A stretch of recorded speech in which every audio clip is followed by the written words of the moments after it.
Hello everyone, it is your host, Seth the Programmer, and surprisingly I'm here talking about if Naruto is beyond planet level, or just planet level, in 2019. That's right, the year is 2019, and we are still talking about if Naruto is above planet level or not. And here I thought the Momoshiki video made some waves, but I guess not. I guess we're moving back a few years, and we're going to be talking to some Neanderthals in the community that are still lurking about and aren't with the times. So moving these anachronisms aside, we're going to talk about the current meta of planet level Naruto and what it means to be planet level in versus debating. Now, a lot of people, especially like anti-versus, community members, they'll basically say things like, Mr. Programmer, where's the planet? When did Naruto destroy the planet? Or even like with Lightspeed thing, Programmer, where's the light? Naruto is not moving at light speed. Did you see the scene? Right, it's like the whole Kabuki and Afro Senju debate thing, where they just scale the anime and they don't understand like the actual connotations of feat or lore behind certain things. I'm going to be explaining in this video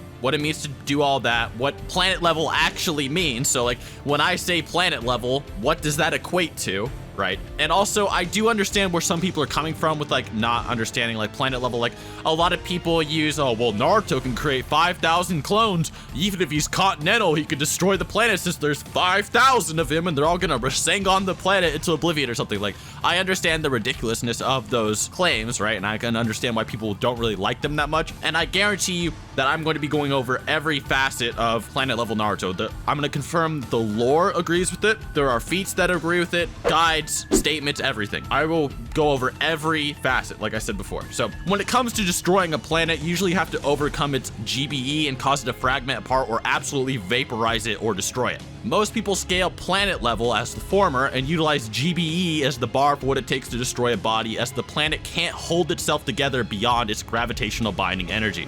There's a few methods to calculating gravitational binding energy, but the most applicable form should use the inverse square law and goes a little something like gravitational constant times 3 by mass squared divided by radius times 5. Using this, we can gather that the gravitational binding energy equals 2.487 times 10 to the 32 joules. And while this method does assume Earth is a sphere, which it's not a perfect sphere, it would be in the same order of magnitude or similar to. For those that are confused by that number, don't focus too much on all of the numbers, simply look at the scientific notation of the results, aka the order of magnitude, which is the 10 to the 32 part at the end of the calculation. The 10-2 is the only thing that really matters when scaling the levels here. For those that don't like to calculate too many things freehand, or if you want to do it yourself, you can also use websites like stardestroyer.net that give simple methods of calcing, which I'll put in the description. That 10 to the 32 is the order of magnitude that we do use to calculate what is planet level. You don't actually need to vaporize a planet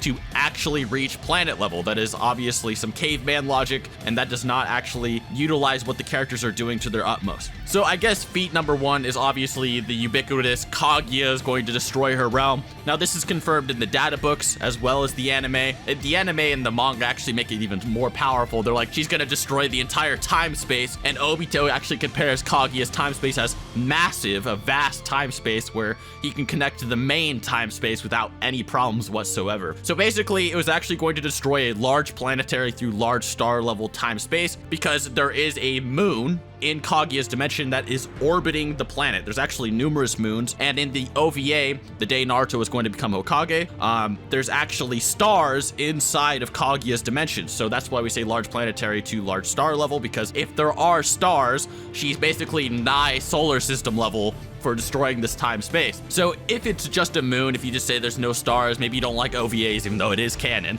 The moon is 384,000 kilometers away from the Earth. And of course, there are Roche limits between orbiting bodies and a main planet. So the moon would have to be between like a certain limit to not disintegrate for being too close. So we just use like the basic distance between Earth and the moon as a lowball. Vaporization values for a sphere of this size gives us 6.11 by 10 to the 36 joules, which is large planetary. And of course, a lot of people will be like, oh, well, the Shinobi Alliance gave her like all her chakra and whatever, but people fail to realize that Naruto ran around and gave every single Shinobi in the Alliance 3 times the chakra of Kakashi, and Kakashi is able to take on Akatsuki members, and Akatsuki members can take on 1,000 Shinobi each.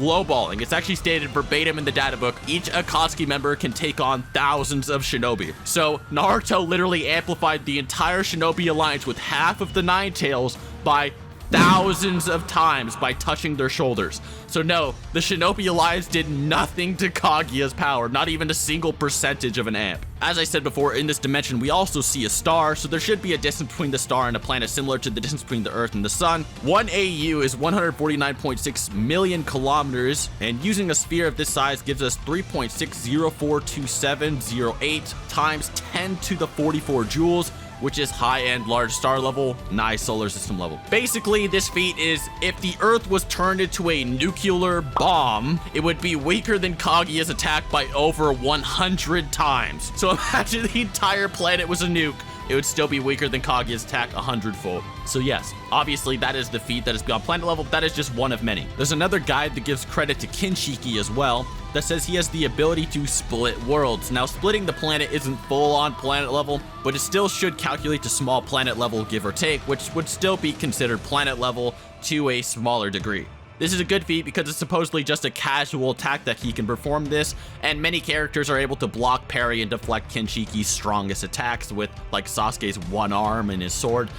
So just his casual slashes are able to split worlds beyond their GBE. Now, the reason this feat is so impressive is mainly due to how planetary is even classified to begin with. Fragmenting the planet beyond its GBE, however, many people don't realize that simply separating a planet from its GBE is really one of the most impressive aspects. You also need to realize what splitting an entire planet in half would mean. Not only would you be splitting straight through the world, you'd also be then splitting those halves away from each other, and that's why the feat is still comparable to planet level, but obviously not exactly. For those of you who still aren't convinced that it should be impressive, I think a good visual example of what's happening is looking how the crust of the planet, or every continent and ocean, compared to the actual whole planet and what splitting it in half would actually equate to. Splitting this apart would equate to 5.08 by 10 to the 30 joules, giving the benefit of the doubt and not lowballing it to oblivion, and I'll put that calc in the description below. That's not the only piece of lore that suggests Naruto characters are planetary either. In fact, it's suggested 3 times over that Kurama should have enough power to vaporize or shatter the world itself, even with only half its chakra. In the English data book, it's described, sealed inside Naruto is a powerful force that could easily turn the world to ash. And I obviously put the calcs for the statement on the screen of what that would mean depending on how you interpret the statement. And this isn't the only time this is actually declared. It's declared again in data book 4, when the beast chakra sees the earth quivers and the heavens shake.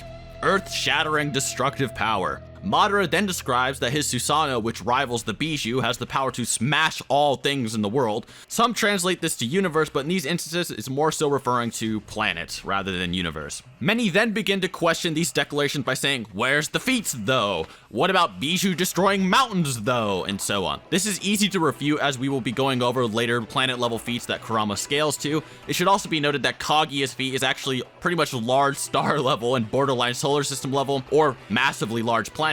With Kurama being a massive portion of the Ten Tails, Kurama being this level isn't inconsistent with anything either. Also, when it came to the mountain level Bijou Damas, it should also be noted that there are numerous feats for characters being multi-continental that rival Bijou. There's even a feat where Kurama outputs around 10 to the 28 joules with Killer Bee even before fully mastering his Bijou transformation, or Madara can yank meteors from space with 10 to the 27 joules, so it'd be far more consistent to lowball Kurama to those levels, if anything. The mountain level downplay is utterly absurd as well when you realize, for one, Naruto literally pimp slapped all of those Bijou bombs into those mountains without even his avatar to begin with, and that Naruto is more of an AP series rather than a DC one. For instance, you have Rasengans that can harm Naruto, Sasuke, or Jubito, despite all of which being able to tank the Ten Tails cataclysms that ravaged the Earth late war. It's just how the series seems to work, and it's concessions the authors had to make the series function without the characters jumping planet to planet like some Beerus vs. Champa Dragon Ball Super battle. This level of scaling for a possible small planetary/planetary Kurama is also far more consistent with later showings in Naruto, such as when Kurama is shown being able to duke it out with the Otsutsuki Golem, or massively outscaling the chakra cannon made by the Cloud Village that could teleport away and destroy the entire moon. This is more so just supporting evidence, but many people do seem to overlook just how strong the Ninetales even is, such as when it amped tens of thousands of shinobi by a few times greater than Kakashi's level, and obviously Kakashi being a greater or rival to the Akatsuki, and the Akatsuki being the equivalent of thousands of shinobi each one. So obviously Kurama is a beast compared to even just the Cloud Village. But some people will say, but the moon is hollow in Naruto.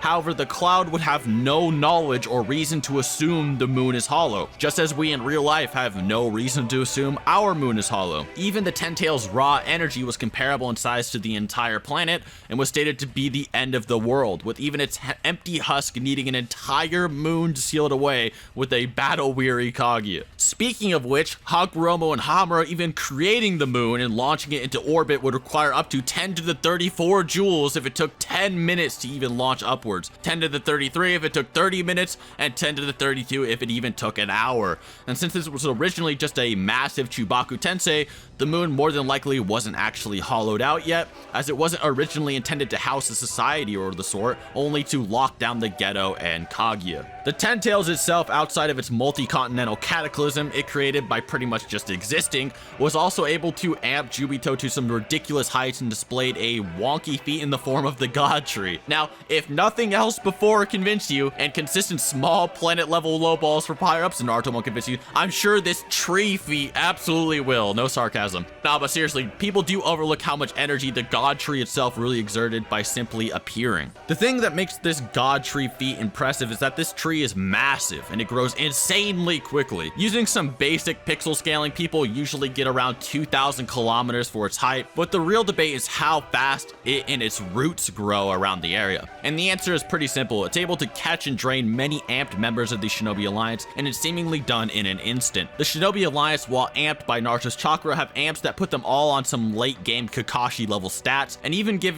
Hinata the power to slap away hands from the Ten Tails with just an air palm. Kakashi, even as a child, was able to react to lightning bolts, and many shinobi actually utilize lightning, such as Kakuzu, that Kakashi has had to directly react to and deflect with his bare hands. So this tree may very well have sprouted and devoured everything around it at a speed similar to lightning, if not far, far greater. And since lightning can reach from the clouds to the ground in around 1/1000th of a second, an interval of this 2,000 kilometer tree growing in around a second is actually kind of a low ball. And you'd get 3.96 by 10 to the 32 joules. Using such, characters like Madara later on were also able to absorb the God Tree so fast that nobody even saw where it went as well, which adds to its validity of appearing and growing in a second. You also have instances where Toneri Otsutsuki, who in older Bijou states Naruto seemingly one-shotted, at least Toneri says so, was going to hurl the moon at the earth with enough force to destroy it when he was defeated, which was actually been calculated to require small to normal planet levels of energy, which would be consistent with Naruto being worried Toneri could actually bust the entire planet. So not only does this feat require enough energy to actually destroy a planet, but Naruto also believed he could actually do it, meaning Naruto was actually probably believed that he himself could destroy the planet by analyzing his own energy. And those are just really the normal tiers, said Kaguya. In the novels, you have characters like Momoshiki creating entire parallel realms with their own redshift, expansive nebulas and star systems and so forth, but I'll talk about that meta later on. This video is just to fully establish that these characters are without a doubt planet level, going by normal scaling standards. There's also down players who don't understand how kinetic energy works in square inches and claim you could just stab adult Naruto with a kitchen knife and kill him. But of course, this is just some absurd headcanon that isn't backed up by any feats or any form of actual physics. Just because a superhuman chakra amp ninja can cut Naruto with some crazy jutsu doesn't mean you can without anything. Common sense, with the stance requiring evidence to the contrary. This video is also referring to the stronger forms of characters like KCM, Six Paths, Ten Tails, etc. And I really do want to talk about AP versus DC. Now, a lot of people don't know what attack potency really is. So, for instance, in Dragon Ball, right, you have Super Saiyan Blue Vegito, one of the strongest characters we've ever seen in Dragon Ball Super. Yet their battle doesn't even destroy a city they're in, even though characters before were shaking the entire universe, characters in the future then go on to shake on an infinite realm, and yet they're barely destroying a ring they're fighting on. Things like that, that's called attack potency, right? Where they're able to control the actual area of effect of their abilities. So for instance, you have Naruto's Rasengan in the final battle versus Sasuke. These guys can easily shake the entire planet in their battle. People can feel their chakra across the planet. We have them just defeating a character that's going to destroy at least like this nigh solar system size time space. Yeah, here's Naruto's Rasengan, barely creating a little crater in like bedrock on the ground when he trips. Good example of attack potency. So that is something you need to realize for Naruto. It is attack potency based for the most part. In conclusion, numerous non-top tier characters have the feats, lore, and statements to all back them up to being small planet level through planet level, with god tiers casually having feats far, far above that. Denying the high tiers in Naruto being planetary at this point is just living in the past. And also, if any of you disagree, I have been debating this for years. My Discord is open, and I'm ready for the Great Ninja War. You know, I'm ready to throw down with every single one of my viewers. This video should get at least like 100,000 plus views. So I'm challenging over 100,000 plus people, just like with the Broly Wars, which I uploaded on my second channel. That'll be in the description. I'm willing to debate every single one of you that disagrees with this video. I do not want to see you in my comments. Do not type any refutation in my comments. Just come debate me. If you can disprove me,